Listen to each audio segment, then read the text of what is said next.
My name is Adrian Hong, and I'm Executive Director of a group called LINK, Liberty in North Korea. And I'd like to thank everyone for taking the time out of your days to come join us for a little bit, and also for Google for graciously hosting this talk. I'm here to speak with you about, I guess, a cause that we work on. It's called, essentially, it's the North Korean human rights crisis. And I did speak here at Google, in fact, in this very room last year, in June of 2007.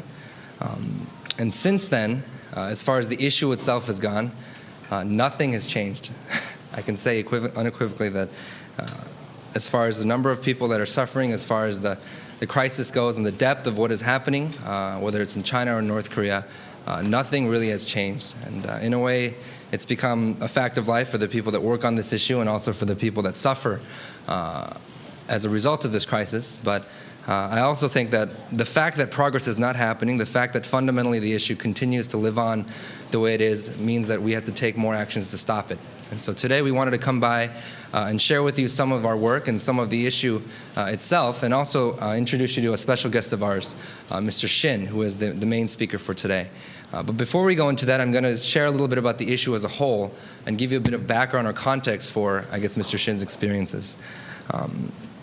North Korea today is possibly the last communist or totalitarian country left in the world. A lot of isms and government systems that we read about in high school or college have largely become extinct, but North Korea has steadfastly and stubbornly held on to a lot of relics of the past. The country has about 24 million people, and in the 1990s, an estimated 2 to 3 million North Koreans died of starvation. Which is one of the most painful ways to die as a human being. 2 to 3 million North Koreans. It's about 1/10 of the population starved to death. Without getting into human rights, without getting into political or religious freedoms, just talking about health, the country is at an unbelievably stunted and handicapped state when it comes to public health, when it comes to nutrition, when it comes to rates of malnutrition and malnourishment. Large proportions of the population do not get daily food or rations of food. In fact, as of last week, NGOs reported that this fall, most likely 200 to 300,000 North Koreans would starve to death. We would lose 200 to 300,000 people from a resurgent famine. I cannot comprehend what 200 or 300,000 people looks like. The most I can think of is one football stadium's worth of people. That's all I could think of. To me, these numbers are very staggering and difficult to grasp and understand. But at the end of the day, maybe the statistics don't really matter. And the fact that is most relevant to us is that people are suffering and dying when they don't need to. Diseases like tuberculosis, scarlet fever, even the common cold spread throughout the North Korean countryside. And because their immune systems are so weak from not having daily food and nourishment, many people die of these diseases. Some diseases that you can get over in a day or two of sleep here in the United States, people die of in North Korea. Moving beyond that, the education system is at a very, very low level. Many children and young adults spend most of their time learning about the government and the leader, what Kim Jong-il used to do as a child, anecdotes and stories about how he is a brilliant man and brilliant campaigner and artist and writer and musician. And very little attention is really spent on information that actually is relevant for many North Korean people. And it's a system built to keep these people in subservience to the country. Most North Korean children, especially of this generation, of our generation, are physically stunted. If you meet a North Korean, if any of you have ever had the luxury of meeting a North Korean, whether they're a diplomat or an athlete or a refugee, they're usually very small and very frail. If they're a survivor of a concentration camp, they usually have telltale signs of forced labor as a child. Arms that are disproportionately long, a slight limp or a slight bend towards one direction, and you'll recognize that in Mr. Shin when you meet him in a few minutes. Children that do not get regular food do not suffer just from physical stunting. They are not just a foot or a foot and a half shorter than their average peers anywhere else. They also suffer from permanent brain damage. If you do not get regular nourishment from the ages of 0 to maybe 5, crucial, critical formative years, for life you will have permanent mental stunting. It's something that you cannot recover from. An entire generation of North Korean people have been lost to this, and they're a lost generation in a lot of ways. And the world has largely not noticed. And we began this work because we found it shocking that this kind of suffering on this scale could happen in the world and nobody would pay attention, and the world would continue to move, and we would continue to go about our days without changing any of our habits or changing anything at all. That's just the health situation. Beyond that, once we get into the spectrum of freedoms and civil liberties, every single freedom, every single one that we understand and appreciate here in this room or in this country or pretty much anywhere else in the Western world does not exist in North Korea. Freedoms of freedoms of religion, of speech, assembly, of movement, of dissent, the right to complain that the ration was not enough, the right to complain about the leader or the government, the right to go to the town next door to visit your aunt or uncle. In North Korea, you cannot leave your hometown without a government permit. You cannot go and sell goods that you have on a market without permission from the government. Black market, essentially a black market has been created and the soldiers continue to clamp down on it when people are essentially selling food to survive because they're starving to death. All radios and televisions in North Korea are built just to accept government frequencies. And if you alter your radio or television to accept other frequencies, say Voice of America, Radio Free Asia, or broadcasts from Japan, China, Russia, South Korea, or even the United States, you will be sent to prison. And so, following along that note, North Korea has developed an extensive system of concentration camps throughout the country. A network of camps that has several different tiers. The worst tier is called the Total Control Zone, which Mr. Shin is the only known survivor of. Beyond that, there are several other tiers of forced labor and re-education camps. We have satellite imagery of these camps. We know the exact locations of every single one of them. We know which buildings are used for ration distribution or for the military barracks or for the public executions. We know where the barbed wire runs. We know what the hours of the guard routes are and who runs each camp. We know everything about these camps, and nothing has been done. So in these camps today, an estimated 250,000 North Koreans live and die in this system of political prison camps. The kind of crimes that have been committed for these people to enter these camps range from folding a newspaper so that the crease fell on a picture of Kim Jong-il's face, to sitting on a picture of the dear leader, to not wearing a red pin. If any of you have seen pictures or photo galleries of North Korea and life in North Korea, every North Korean has a red pin on their left lapel. And that image has either a picture of Kim Il-sung, the former leader, or Kim Jong-il, the current leader, his son. If you do not have that, you're not being sufficiently patriotic or sufficiently dedicated to the socialist paradise and communist revolution, and essentially you'll be dealt with accordingly.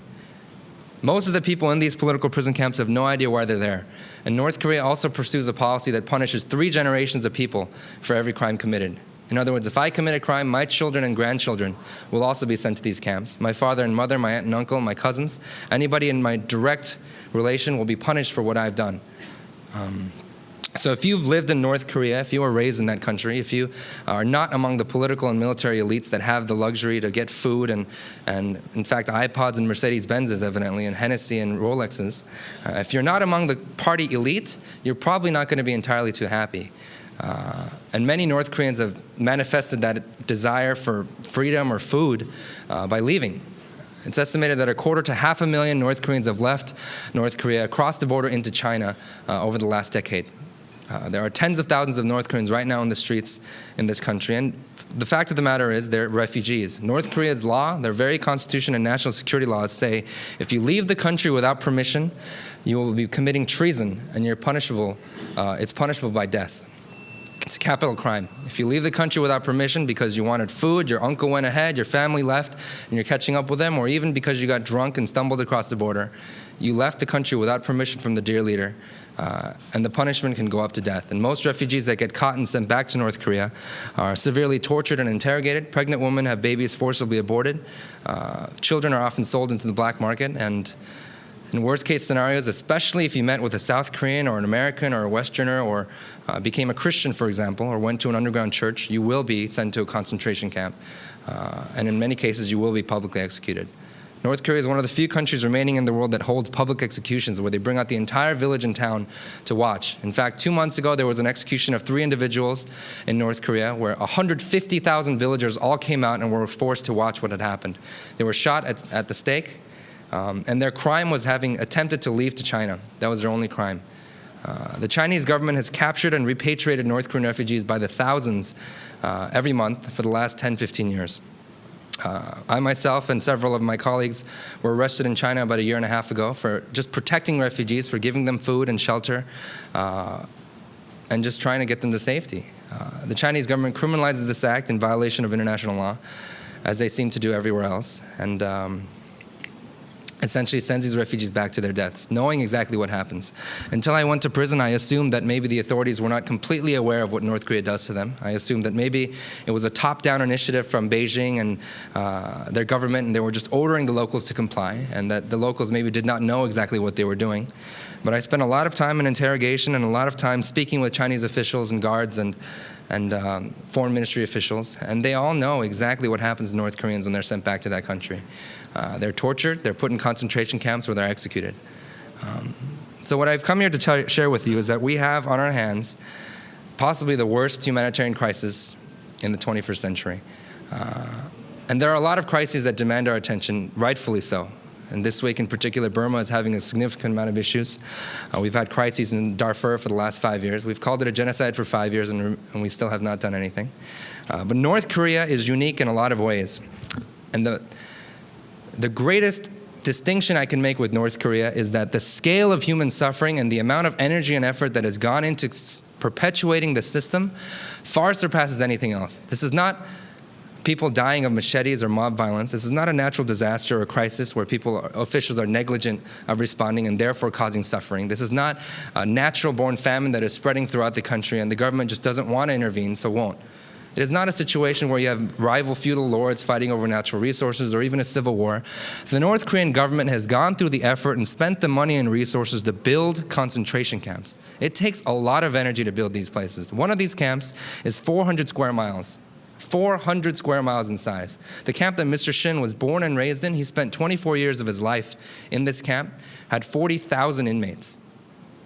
40,000 inmates. The amount of energy and the amount of thought and preparation that the North Korean government has spent on this system, I think is not just indicative of the culture and mentality that the government has, but indicative of a human rights violation or crimes against humanity that far surpasses anything else, that demands an answer from humanity. And I'll be honest with you, over the last 4 years of doing this work, I'm not exactly optimistic about the United Nations or the US government or the powers that be, but I remain optimistic about the potential of the grassroots and the potential of individuals like yourselves to do something about this crisis. The only lives that we've been able to save for the last 4 years have been saved as a result of average people, common individuals around the world getting together and doing something. And we have been able to save lives.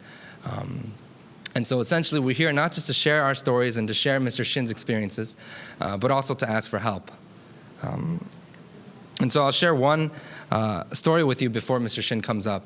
The story of the Good Samaritan, which many of us have learned, whether offhand or going to church, or it's just culturally we are aware of these things, was told by, I guess, Jesus in the Bible. And he talks about this guy that was beaten on the side of a road and left for dead. And a priest walks by and ignores him, a Levite walks by and ignores him, and later on this third guy, who was a Samaritan, who at the time was not exactly socially popular, stops, helps this guy, gets him up, takes him to an inn, makes sure he's taken care of, and essentially pays for his care and leaves. And the whole moral of that story is that everybody is your neighbor, you should care about your neighbors, and even this guy, who was not exactly a social celebrity, who was not well liked during the time, stopped to help him, while much better and higher profile people with more resources did not. The moral of that story is, like as I said, just that we should all look out for one another and do what we can.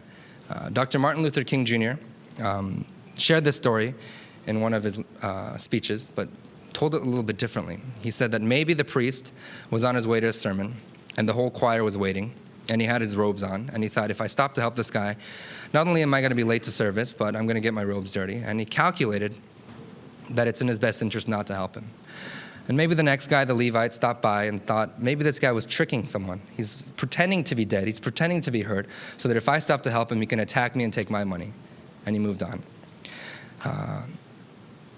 And both of those men asked themselves a very important question that I think consciously or subconsciously, every one of us in this earth, including myself, ask ourselves every day, maybe even several times a day. And the question is, if I stop to help this man, what will happen to me, right? We ask ourselves that question every day, whether it's with homeless people on the street or things we read in the news. If I stop to help this man, if I do something about this situation, what will happen to me, to my health, to my finances, to my abilities, to my resources? But the question that the Samaritan asked was different. It was fundamentally flipped. And he said, if I do not stop to help this man, what will happen to him? It's a subtle distinction, but I think it means everything in the world. And I would ask you, as you watch this footage, as you listen to Mr. Shin's story, to ask yourselves that question. And I fundamentally believe that if more of us or enough of us start to care about this issue and do whatever we can for this, that we will make a big difference.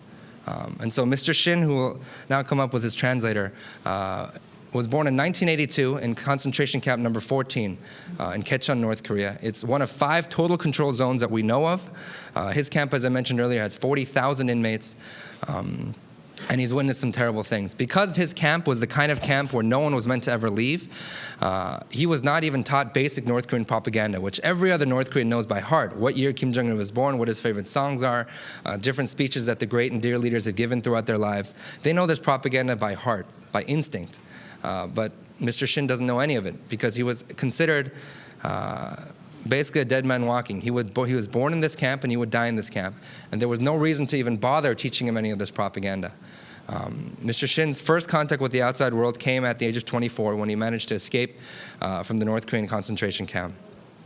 He did not escape for political freedom. He did not escape because of his strongly held views in liberty and justice. He escaped because he was tired of being beaten, and he decided that he didn't want to starve anymore. And everyone has asked him what his biggest impression and shock was of the outside world. And they all ask him, what have you thought about South Korea? What have you thought about America? And he said America and South Korea were great, but the biggest shock for him was the day after he left this North Korean concentration camp. He says he went to the North Korean countryside. He saw people walking around in different colored clothing, buying food as they wanted, and moving as they wished. And that to him was freedom. For the first time he recognized what freedom was. That's where Mr. Shin comes from, where they had to wear the same clothes every day. He went to the Holocaust Museum in Washington, D.C. last week. He pointed out the uniforms that the inmates in Auschwitz and Dachau had to wear, and he said we had to wear the same thing. He has scars around his ankles from shackles when he had to walk half a foot at a time doing forced labor. He has scars along his back and his torso from when he was tortured. After his mother and brother tried to escape from the camp, they were publicly executed as a result. And he has a lot of remnants of his time in this camp. But he has taken it upon himself to use what's remaining of his life to fight for this cause and spread awareness. And so Mr. Shin will now be joined by Michael Yang, who has generously offered to help us translate. Our original translator was not able to make it. And we're going to first show a short video clip of his story, and that's because it's very emotionally draining and difficult for Mr. Shin to keep talking about in graphic detail how his mother was publicly executed and what he saw in this camp. And afterwards, Mr. Shin will share a little bit, and we'll have some time for questions. The footage you're about to see before Mr. Shin's interview, we'll start with some footage of refugees in China attempting to find sanctuary, as well as North Koreans inside North Korea as well. This is all footage from just 1 or 2 or 3 years ago. It's all very new. And the biggest thing I want to stress again is that this is not a history lesson. This is happening right now, and nobody is really doing anything about this. So we'll start the video clip.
끝나고 나서 이렇게 2층에 담당자분 계시니까. 네. 안녕하세요. 저는 신동혁이라고 합니다. 1982년 11월 19일 평안남도 개천시 외동리 보이브 14호 관리소에서 이제 출생하고 2005년 1월 2일 탈출해서 이제 2월 2일경 이제 등하고 탈북하게 됐습니다. 우리는 같은 같은 재수니까 네. 구분이 따로 없어요. 이 사람 잘 대해주고 저 사람한테 딱 같은 재수니까. 네. 근데 단지 나를 대하고 안 대하고가 일 잘하고 못하는 거에 관계가 있거든요. 일 잘하고 못하고 내가 진짜 열심히 잘하게 되면은 담당 보이지한테 인정을 받아요. 더 나아가서는 내가 일 잘하기 쌓여서 이제 표창결을 받을 수 있는 그런 배려도 주어지고 일 못하게 되면은 내가 아파서 일 못하고 어디가 다쳐가지고 일 못한다고 할 때는 구사리감이 이제 나한테는 그 이유는 저도 정확히 모르겠어요. 모르세요? 제가 알고 있는 한도 내에서는 네. 저는 엄마하고 아버지하고 관리소에 들어와서 이제 패천결혼을 해서 결혼한 거니까 그래서 나를 출생시킨 거니까 엄마가 어떻게 들어왔는지 전혀 아예 모르고 아버지 형제들이 들어온 거에 대해서는 이제 제가 알기로는 전쟁 때 이제 제한대 가담해서 사람도 죽이고 해가지고 들어왔지 않았나 국군하고 이렇게 협력해가지고 사람도 죽이고 치안대라고 있잖아요. 그래서 들어가지 않았나 그런 생각하고 있고요. 수용소 안에서 생활은 제일 먹는 게 제일 걸리거든요. 아무리 힘들어 아무리 매 먹고 가도 사람이 배가 불러야지 매 맞는 것도 좀 그런 참을 수 있는 그런 힘도 생기고 힘기 일할 수 있지. 배가 풀면은 진짜로 힘들거든요. 그래서 이제 우리가 보통 하루 30개 먹는 게 1년 365날이 거성되는 음식이에요. 그냥. 근데 그거 먹고 어떻게 견디시냐면 조그만 때부터 태어날 때부터 그렇게 먹고 살았으니까 자연히 그게 도움이 되는 거예요. 그게 음식이 내장 자체가 그래가지고 살 수 있지만은 그래도 배고프거든요. 딱 제정된 밥 양이니까. 수용소 안에서는 자유라는 말을 조차는 전혀 들어보지도 못하고 그 외에 무슨 인권이라든지 이런 우리가 일반적으로 이렇게 사회에서 쓰는 그런 무슨 우리가 누려야 할 그런 표현들은 전혀 쓰지 않아 살았으니까 제가 지금 처음부터 듣지 못하고 살았으니까 몰랐죠. 제 사상은 작년에 한국에서 들었어요. 전혀 못 듣고 있다고. 김정일에 대해서는 이제 반년 내가 같이 있다는 거 있잖아요. 평양에서 했던 건. 그분한테서 김정일이 얘기를 한 몇 번, 서너 번 들었었는데 그때는 그 사람이 누구냐 하고 생각했었어요. 전혀 관심이 없었고 내가 전혀 몰랐는데 24년 동안 몰랐는데 그 사람이 한번 김정일이라고 해가지고 모르잖아요. 전혀 모르고 살았는데 북한 사람들도 김정일에 대해서 아는 것도 수십 년 동안 교육받고 했으니까 잘 아는 거지. 24년 동안 모르고 있다가 서너 번 말했다고 해서 어떻게 알아요. 그래서 주체사상이나 김정성 교육이 나고 일사상 체계는 처음 들어봤던 일사상 체계에 대해서 전혀 그런 게 없어요. 그럼 수용소 안에서 이렇게 막 일을 할 때 내가 왜 이 일을 하고 있는지 그런 의문이 든 적도 없어요? 그런 건 여지 그런 시간조차도 없어요. 그냥 재수니까 나 같은 거는 우리 아버지나 엄마는 내가 재를 짓고 들어왔으니까 재를 시켜서 일해야 된다. 나 같은 거는 그 재수 뱃속에서 태어났으니까 부모의 재를 시켜서 나는 또 당연히 이렇게 일을 해야 된다는 걸 생각하고 있었죠. 그냥 제 생각으로는 내가 그렇게 알아봤는지 내가 그렇게 엄마한테 오피보고 알아봤는지는 모르겠지만은 내가 번대고 가게 되면 그냥 딱 좀 먹일 시간에만 안고 있는 유일한 것 같아요. 아이가 온다면 계속 조그마한 운동이나 때려주고. 그러니까 내가 저도 그렇게 잘했거든요. 엄마한테 맨날 매 맞으면서. 자기가 바깥에서 매 맞고 들어오거나 스트레스 받고 그러면 집에 들어서 아이한테 나고 그러니까 우리 자체도 그냥 말로 그냥 엄마 아버지 그렇게 불러서 따라미지 한국 사람들 같이 자식이 부모를 생각하는 그런 거라든지 부모가 자식을 생각하는 그런 마음이라든지 저는 그런 마음 자체도 느끼지 못하고 살아요. 고문 당한 적이요? 고문 당했다고 고문 당했다고 물어보셨는데 거기에 대해서는 제가 말씀드리기가 좀 힘들고 만약 제가 고문을 당했으면은 내 말로 어떻게 그거를 그때 상황으로 내가 얘기를 하나요? 이 문제에 대해서만은 내가 굴로 책에는 썼지만은 말로는 아직까지는 내가 하진 않았거든요. 그래가지고 좀 나로서 좀 힘든 부분이죠. 그래서 이제 제가 이 책을 이제 보여드리면서 간단하게 설명드릴게요. 네.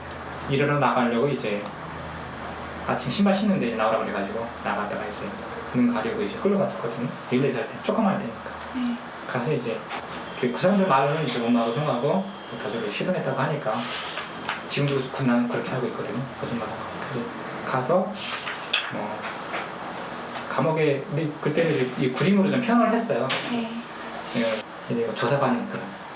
저는 들어가자마자 처음에 조사한 게 이제 엄마하고 형하고 탈출을 시도했는데 알고 있는 게 뭐냐 같은 가족으로서 네. 그때 전혀 알고 있는 게 없었으니까 이제 이게 제가 제일 말하기 싫어하는 게 네. 이거거든요. 이제 참 이런 분들은 상상도 안 가겠죠. 검열이라는 거 자체가 말로만 들어봤지 뭐 실제 보지도 못했으니까 믿기지도 않잖아요.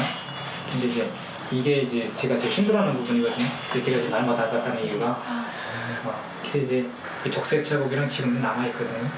들어가는 체했던 족쇄 자국은 그대로 아주 10년 지났는데도 아직 남아있어요. 남아있고 그래서 지금 그때 당시 당했던 건데 이게 좀 잘 사진에 있으니까 다 안 나는데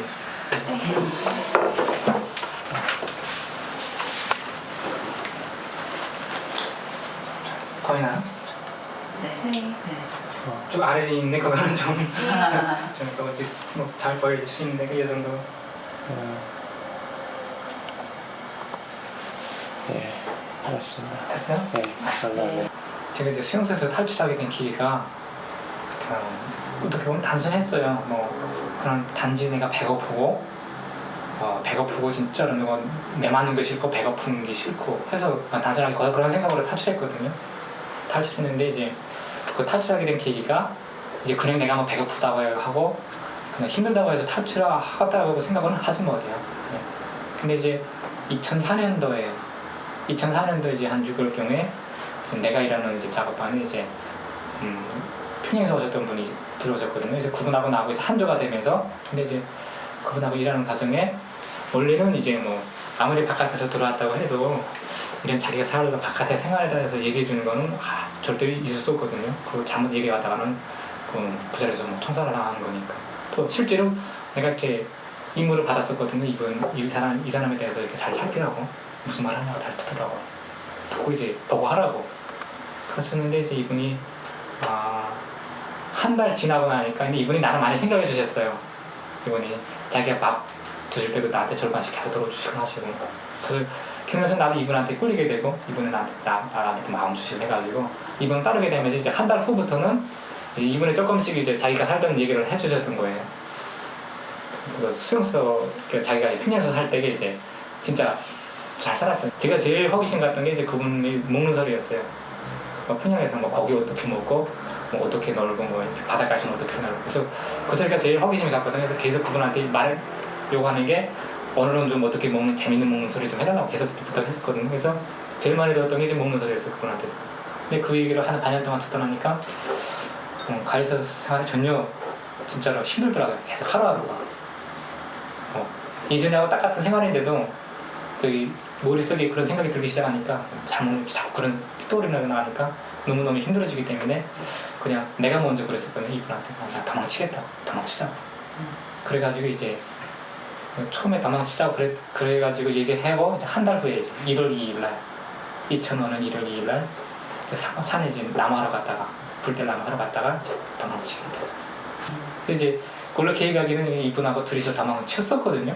성공한 거는 저 혼자만 성공하고 이제 이 그림에 나와 있지만은 이제 이 아래에 이제 깔려 있는 분이 이제 제가 말씀했던 평양에서 오셨던 그분이고 등 타고 넘어온 게 저였거든요.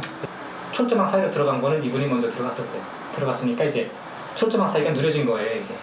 근데 이분이 그냥 나는 이때 당시는 이분이 그냥 저분이 내가 눈을 보기에는 저분이 철조망을 기어나가고 있구나 하는 생각을 하고 나도 부랴부랴 그냥 미련 이분이 등 탔거든요. 등 타서 그냥 나와서야 그냥 나와서 서서 뒤를 돌아보니까 이분이 그냥 거기 걸려 있는 거예요. 머리 죽었더라. 뭐 누가 빨리 와서 뛰었으면은 같이 일하던 분들이 와서 그냥 그 사람 보면 뛰었으면은 사실 가능성이 있는데 살았다 해도 뭐 살아있다 해도 지금은 어떻게 지나지?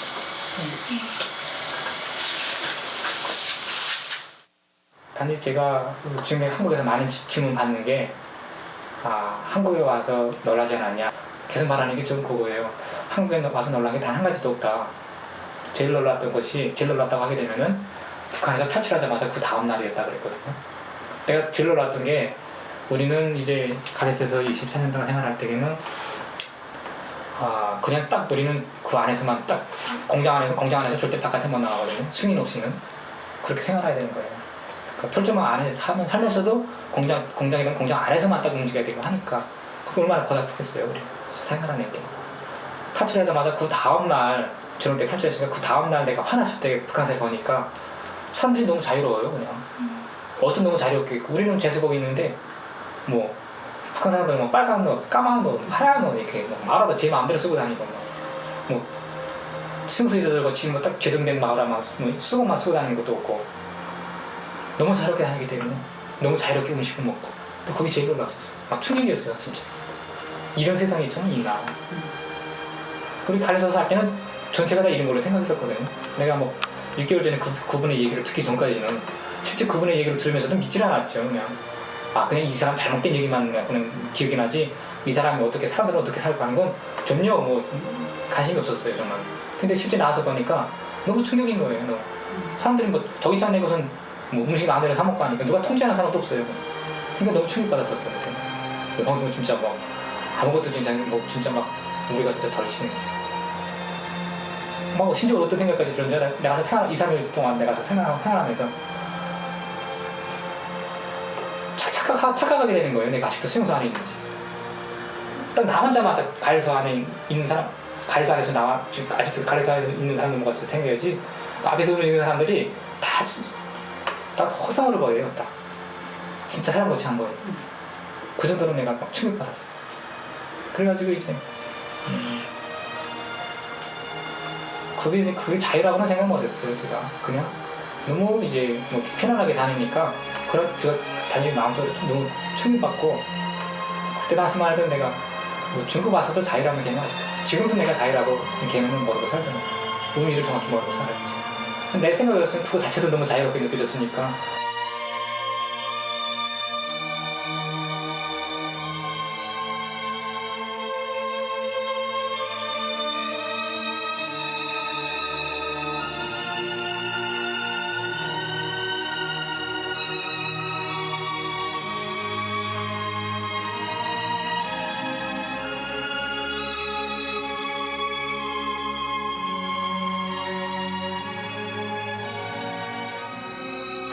실감이 안 났어요. 그냥 이게 한국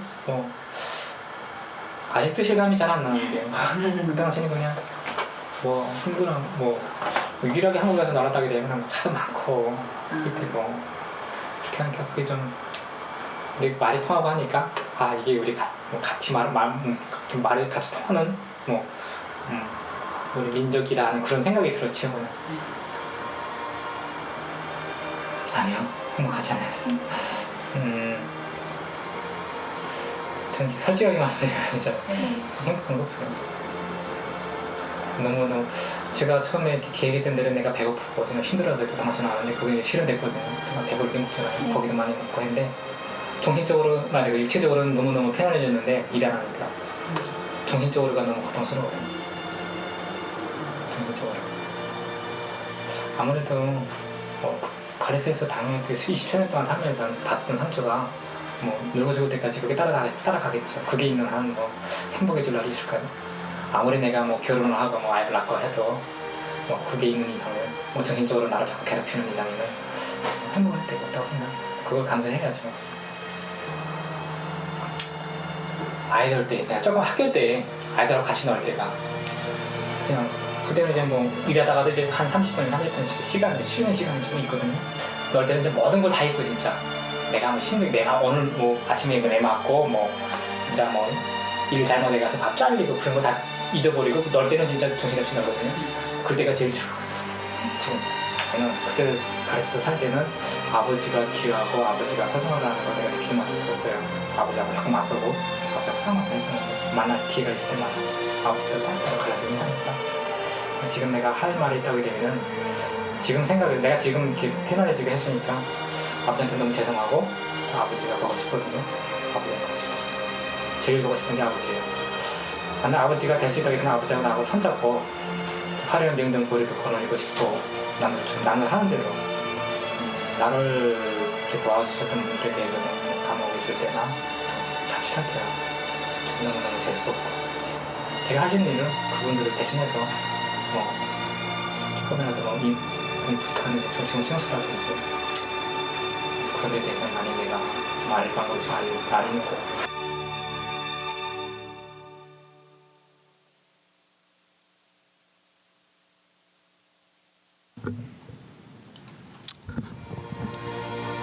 Please welcome Mr. Shin Dong-hyuk and also his translator Michael Yang. We're also going to transition laptops very quickly. 자, 여보세요.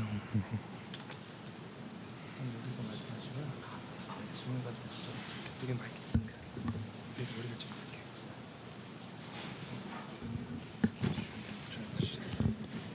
할게요. 안녕하십니까. 신동혁입니다. Hello, my name is Shin Dong-hyuk. 예. 바쁘신 와중에서도 이렇게 또 조회하는데 관심을 가져주셔서 또 이 자리에 많은 분들이 참석해 주셨는데 정말 감사드립니다. Thank you so much for taking interest in this issue in your busy schedule. 언제 1년 전인가 2년 전인가 또 우리 탈북자분이 여기 와서 증언을 하셨다고 들었는데 I heard that Adrian came here last year and gave a talk about the North Korean human rights crisis situation.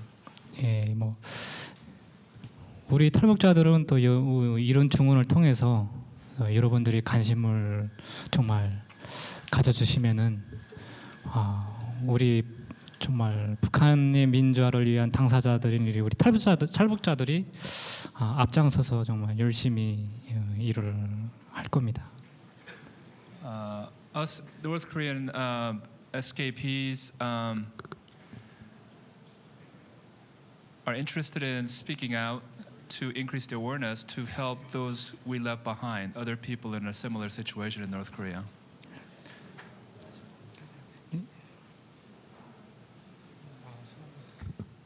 Mr. Shin would like to show everyone the location of his camp on Google Earth.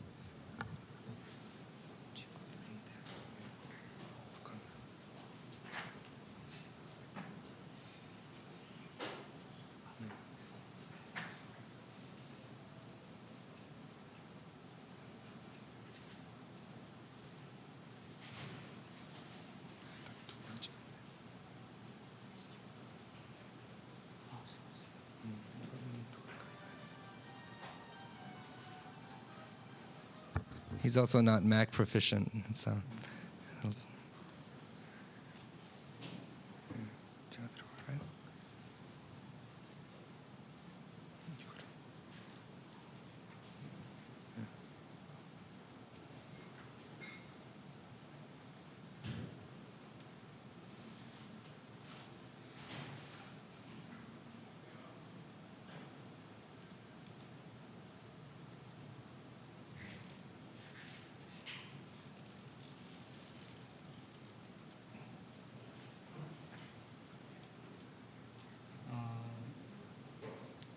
이 사이트가 구글에서 하는 사이트로 알고 있거든요. 이 사이트는 이제 한국에서도 일반 사람들이 들어가서 이제 찾아볼 수 있는 그런 사이트로 돼 있어요. So I understand that this Google Earth site was developed by Google, and this site is very popular among South Koreans in Korea.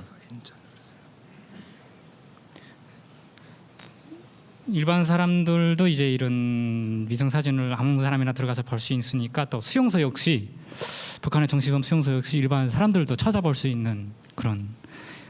So since any average person could look up this site, you can go in there and look at the concentration camps, the gulags in North Korea.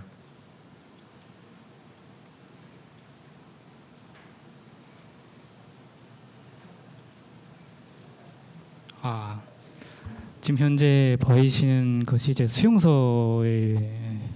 수용소입니다. 저기가 정치범 수용소. 평안남도 개천시 외동리. So where that cursor is the concentration camp in Pyeongan-namdo of North Korea. 여러분들 보시기에는 저 일반 사회나 마찬가지겠는데 무슨 정치범 수용소나 그렇게 생각하실 겁니다. You may say that this looks pretty average geography. How can a political concentration camp be located there? 예, 보시기에는 그냥 일반 사회하고 똑같잖아요. 예. It appears to be ordinary city. 그러면은 일반 사회가 아니라는 거를 한 번 더 찾아 들어가서 보겠습니다. So just to show you that this is not an ordinary city, I'll zoom in and show you more.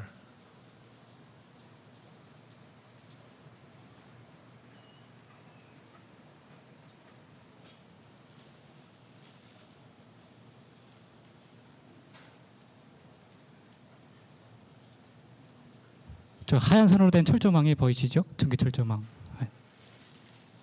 You may be able to see the white barbed wire fence.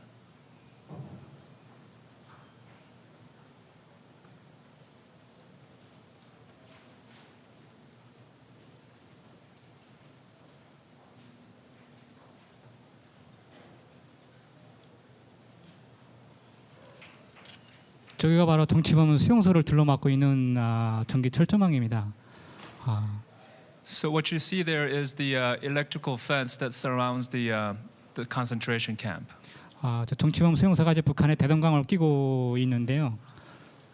The political concentration camp there is around the Daedong River in North Korea.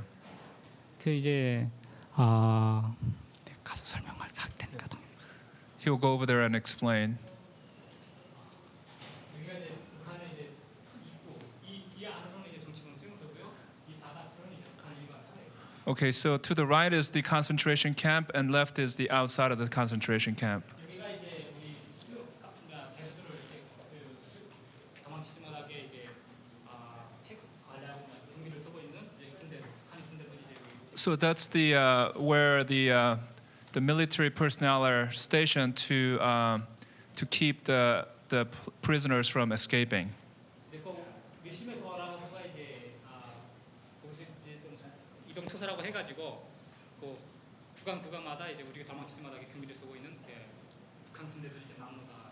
So there is a number of different lookout posts at different points for the North Korean soldiers to keep an eye out on the movements of all the prisoners. 예, 그러면 이제 마지막 다음 이제 철조망 건너편의 철조망을 한번 보기로 하겠습니다. So I'll show you the barbed wire fence across on the other side. 예, 저기가 이제 제수들이 탄을 캐가지고 이제 바깥으로 실어내가는 욕전이 이제 위치하고 있거든요. 그 시커먼 아래 이제 시커먼 이제 욕전, 예, 탄을 실어내가는 욕전. 석탄. 예, 제수들이 다 캐낸 탄을 이제 바깥으로 실어내가. Oh, so that's where they move out the coals that was mined by the prisoners. 이 마을이 이제 북한의 간수들이 사는 마을입니다. So this is a village where the prison guards live. 예, 이제 이것도 역시 이제 정지 철조망으로 둘러쳐져 있어가지고요. 제수들이 마음대로 드나들 수 없는 그런. Even this area is blocked out by fences so that the prisoners cannot go in there.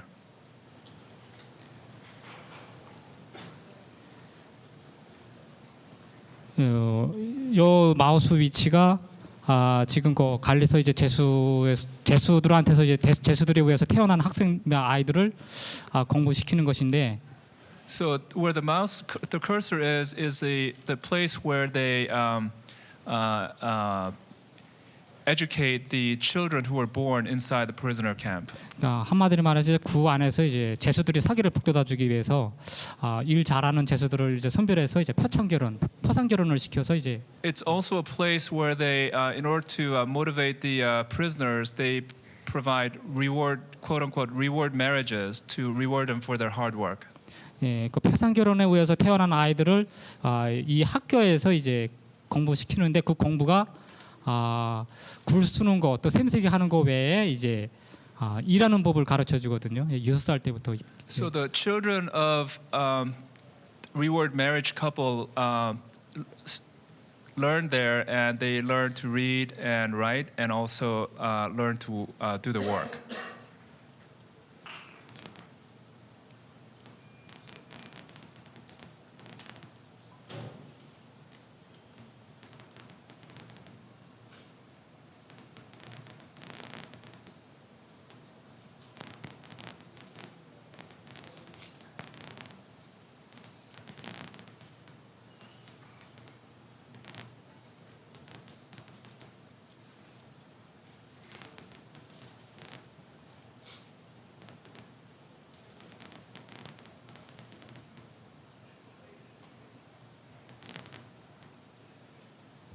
여기가 이제 그 맞은편 철조망입니다. 전기 철조망.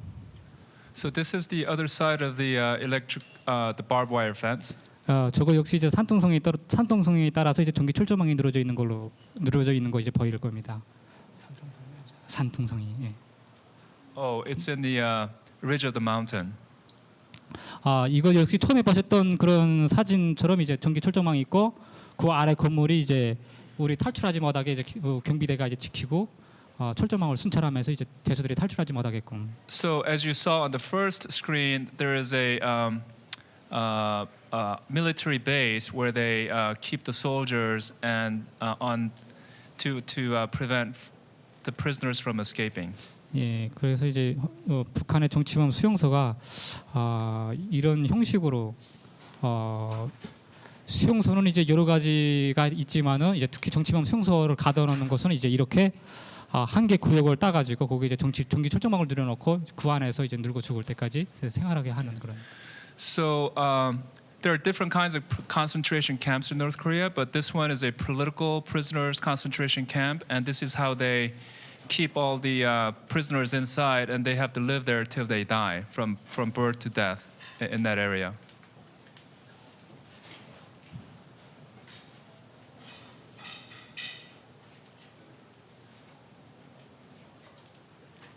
지금 그 수용소의 규모가 이 정도의 이제 이것이 이제 정치범 수용소거든요. So where he just drew the boundary is the political concentration camp where he was born and raised. 이제 여러분들이 이제 이런 수용소 사진도 보셨고 또 나에 대한 얘기도 정확하게 들으셨으니까 이제 혹시 의문되는 점들이 있으면은 저한테 질문해 주시면. Now I'll be happy to take any questions from you. 괜찮아.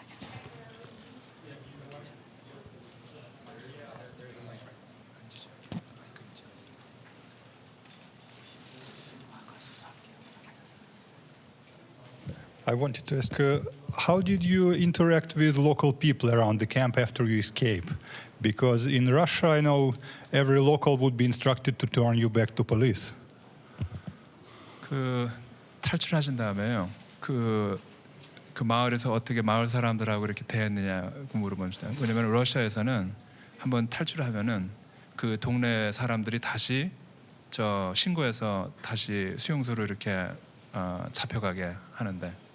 예, 북한에도 이제 마찬가지일 거예요. 근데 제가 도망치자마자 이제 제수복을 벗고 제수복을 이제 버리고 이제 다른 옷을 갈아입었거든요. 빈집에 들어가서. 그러니까 이제 제수복만 갈아입으면은 일반 뭐 사람들하고 구분을 잘 안 되니까 별로 북한의 일반 시민들도 이제 신경을 안 쓰더라고요. 저 사람이 제수인지 누군지에 대해서.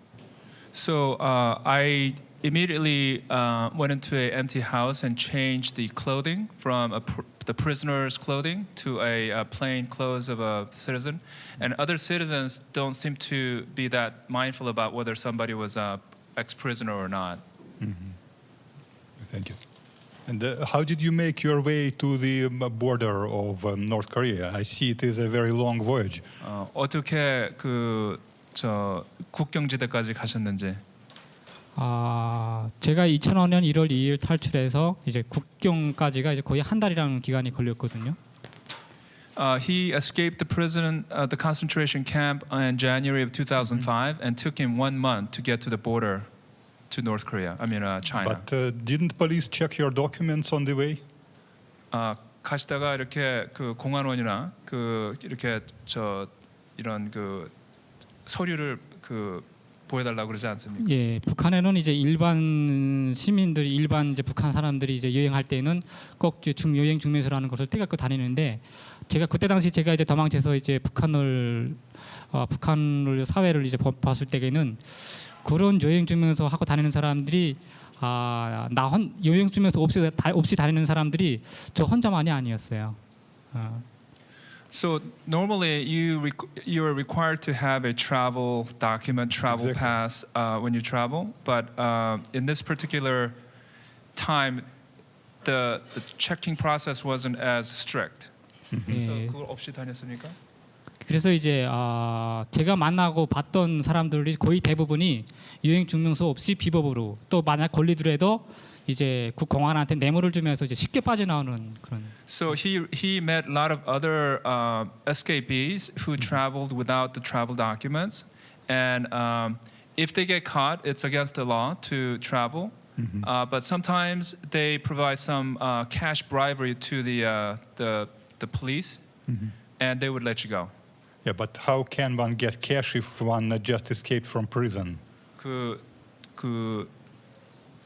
수용소에서 탈출한 사람이 어떻게 돈을 갖게 되냐고. 예, 일단 수용소에서는 돈이라는 것들 구경해보지 못하고 돈이 어떻게 생기는 거에 대해서도 전혀 몰랐었거든요. 근데 수용소의 이제 가장 큰 특징이 뭐냐게 되면은 수용소는 이제 먹는 거로 이제 수용소를 관리한다는 거예요. 그런 먹는 거로 사람을 통제하고. Inside the prison, the concentration camp, he didn't even know what money was. There was no such thing as money. It's all done by food. Things are controlled. 예, 그래가지고 이제 내가 도망쳐서 나와가지고 제 자체가 배고프니까 먹는 데 많이 신경을 써가지고 먹는 것을 찾아다니다 보니까 눈에 보이는 것이 돈이었어요. 그때부터는. So as he was scrounging for food when he came out of the concentration camp, and he saw that different things have value, and he realized those things are money because you could get food with those. 이제 눈에 보였던 것이 이제 사람들이 그 종이장을 가지고 이제 먹는 걸 사기 때문에 음식을 사고 뭐 쌀을 사고 하기 때문에 내가 그게 가장 이제 관심을 많이.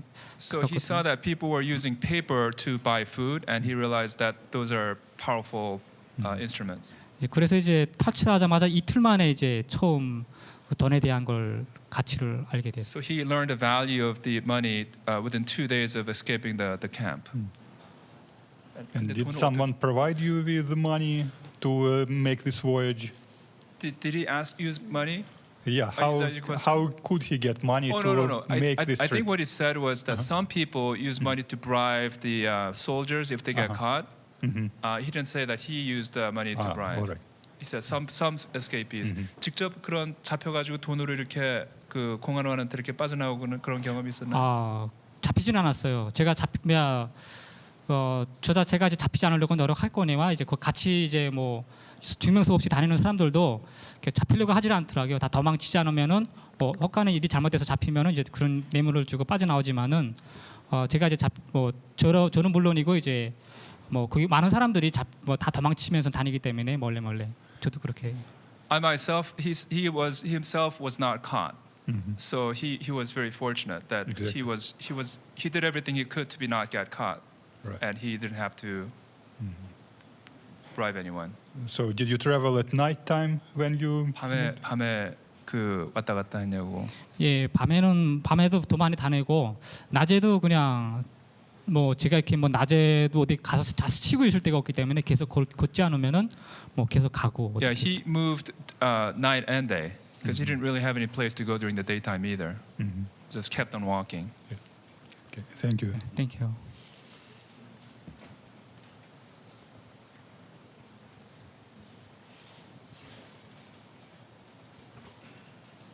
So thank you for coming and sharing your story. 와주셔서 감사합니다. 얘기 들려주셔서. Now, when you get out of the camp, how did you know where to head? Like, I'm just imagining if I come out of Mountain View, like, I don't even know which way to head to San Francisco if I'm new in the area. How did you know which way to go to hit China? 수용소에서 나오셔가지고 어떤 방향으로 가야 될지를 어떻게 아셨냐고. 어떤 방향으로 가야 될지는 전혀 몰랐어요. 뭐 누가 가르쳐 주는 사람도 없고. I didn't know which direction to go, and I had nobody to ask where to go. 예, 그냥 제 생각에는 그냥 수용소하고 멀리 떨어지자 하는 그냥 그런 생각으로 그냥 가고 하는 게. 예. I just thought to go away from the camp as far as I can.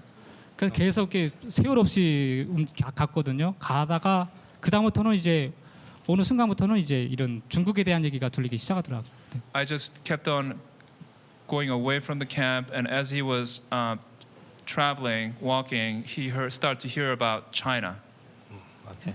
예, 이제 그것이 이제 제가 평안함도에서 살았으니까 이제 함남도를 걸쳐서 함북도쯤에 이제 올라가게 되니까 그때부터는 제가 뭐 듣지 못했던 이런 사회에 대한 얘기, 뭐 중국이란 얘기 뭐 들리기 시작했고 내가 거기에 또 관심을 가지기 시작했고. So since he was from Pyeongan-namdo, which is sort of southwest part of North Korea, and that China is next to Hamgyeongbukdo province, which is northwest, he just started going toward Hamgyeongbukdo because he became more interested in China. Okay. And how once you got to China, because you don't speak Chinese, how did you manage to get around in China?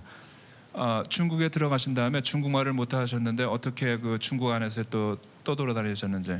예, 현재로 지금 많은 거의 한 30만 명이 되는 우리 탈북자들이 중국말 단 한마디도 모르면서 이제 중국에서 이제 일반 중국 양민들이 이제 버화해서 거기서 일도 하고 뭐 덤벌이하면서 살고 있는데 저도 마찬가지로 이제 중국말을 모르지만 뭐 버버리처럼 이제 성과 발을 써가면서 이제 한 1년 반 동안 있었어요. Right. Not just him, but some 300,000 North Koreans who fled to China to get food. They don't speak Chinese, but they were able to survive by getting some food and help from the local Chinese and some ethnic Koreans who live in China, and just working and just doing whatever to survive and get by. Okay. And last question is, aren't you worried that now that you're public with your book, that the North Korean government is going to come looking for you? 그 이제 책도 쓰시고 이렇게 그 강연도 하시는데 그 북한의 사람들이 그 와서 이렇게 찾을자는 것 좀 걱정이나 두렵지 않으십니까? 처음에는 두려웠었어요. At first, I was fearful. I was scared. 그래서 이제 어떤 때는 이제 한동안은 조금 숨어 살기도 했었고요. 네. And for a while, I was living in hiding. 그러다가 이제 어느 순간에 깨닫게 된 게 어느 순간에 이제 깨닫게 됐거든요. At some point, I came to realize 제가 이제 여러분 앞에서 이제 강연회 하듯이 우리 탈북자 선배들이 10년 동안을 10년 남도록 강연회 하고 중원을 하면서 이때까지 10년이라는 세월이 흘러왔거든요. so. As I'm doing now, he talked to other North Korean people who escaped from North Korea, who's been speaking out for the past 10 years. 예, 북한 사람들이 굶어 죽고 또 수용소가 처음으로 알려지기 시작해서 10년이 남는 세월이 이제 이때까지 10년이라는 말하자면 10여 년이 이제 남는 세월이 흘러왔습니다. So that there are a lot of people dying of hunger, and that the stories of what goes on inside the concentration camp, and it's been going on for 10 years, but not much change.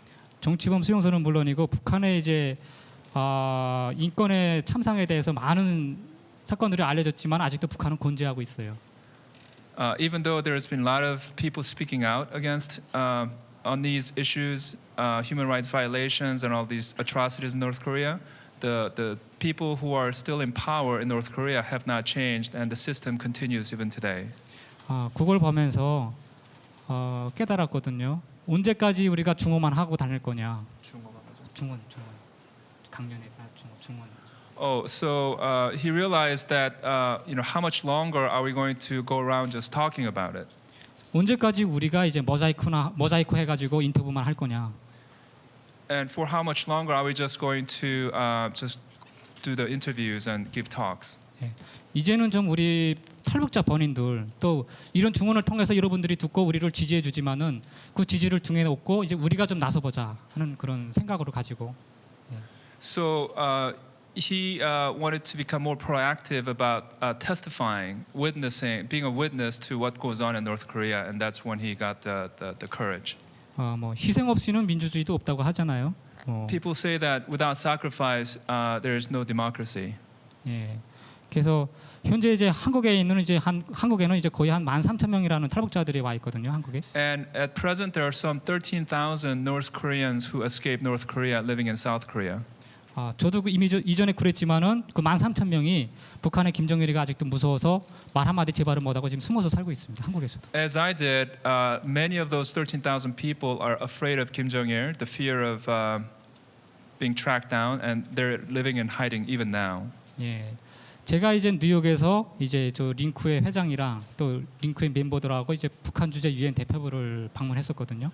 When I was in New York last week, along with the Adrian Hong of the Link organization, as well as other volunteers and staffs, he got to visit the UN representative office from North Korea, North Korea's UN delegate.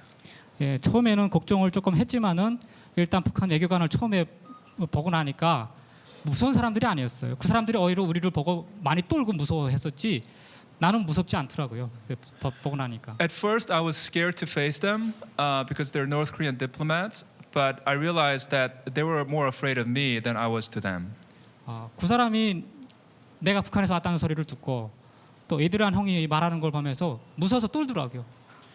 As they were hearing the fact that I was from North Korea, here to testify, and listening to Adrian Hong, they were shivering. They were scared to death. 그래서 제가 그때 느껴온 게 이제 우리 탈북자들이 공연히 떨고 있었구나. 공연히 때까지 숨어 지냈구나.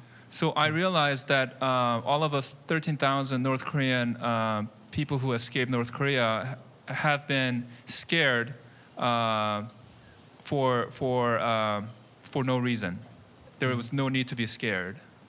그래서 이제 제가 그때 느껴온 게 여기 앉아 계시는 여러분들의 힘으로 또 우리 탈북자들 또 북한 사람들의 힘으로 얼마든지 이제 김정일을 쓰러뜨리고 그게 북한의 민주화라는 나라를 얼마든지 이제 일으킬 수 있다는 그런 확신을 하게 됐거든요. So I came to be convinced that with the 13,000 North Koreans who escaped to South Korea, and with the participation of different people like people in this room and other parts of the world, we can overthrow the Kim Jong-il government in North Korea and bring democracy to North Korea.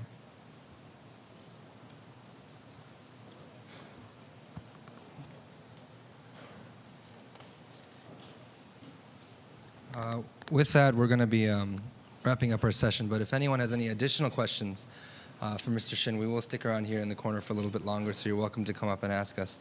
But as far as the work goes, saying that we can do a lot with your help, as Mr. Shin has said and as I have said, is not just to make everyone feel warm and fuzzy and encouraged.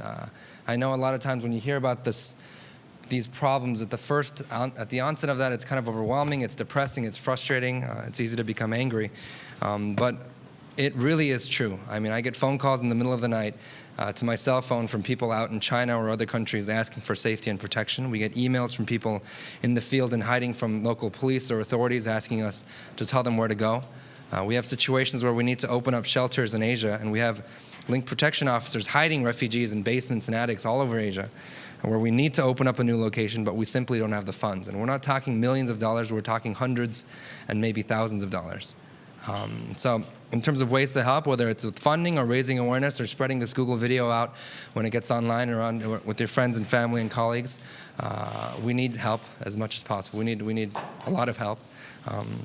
With regards to this Google Earth layer, I want to share with you that a very high-ranking U.S. senator recently, when the South Korean President Lee Myung-bak visited Washington, gave him copies of Google Earth images of the concentration camps and said, "Google Earth makes witnesses of us all." The South Korean president was visibly moved, and more and more of the leadership of the world is starting to come to grips with the fact that not only is this real and the evidence undeniable, but that we have an obligation to protect, a responsibility to protect these individuals. So I would ask of the people here to have the same convictions, that Google Earth makes us all witnesses, that anybody in the world can log on to their desktop and find the concentration camp he was born and raised in 30 seconds. It's a vast difference from the Holocaust, from every other genocide and situation of crimes against humanity that we've seen in the last 100 years. The information is undeniable at this point. And I think, to close, there's a quote from Albert Camus where he says, "Perhaps we cannot prevent this world from being a world in which children are tortured, but we can reduce the number of tortured children." We've come here to Google because we firmly believe that. We don't have any illusions as to the power of our efforts. I don't think we can change North Korea overnight. But we can change the lives of individuals like Mr. Shin, slowly but surely. And for those individuals, it's the difference between life and death, literally. So if you'd like more information about our work, we encourage you to go to www.linkglobal.org. That's LINK global.org. And thank you very much for spending your time with us.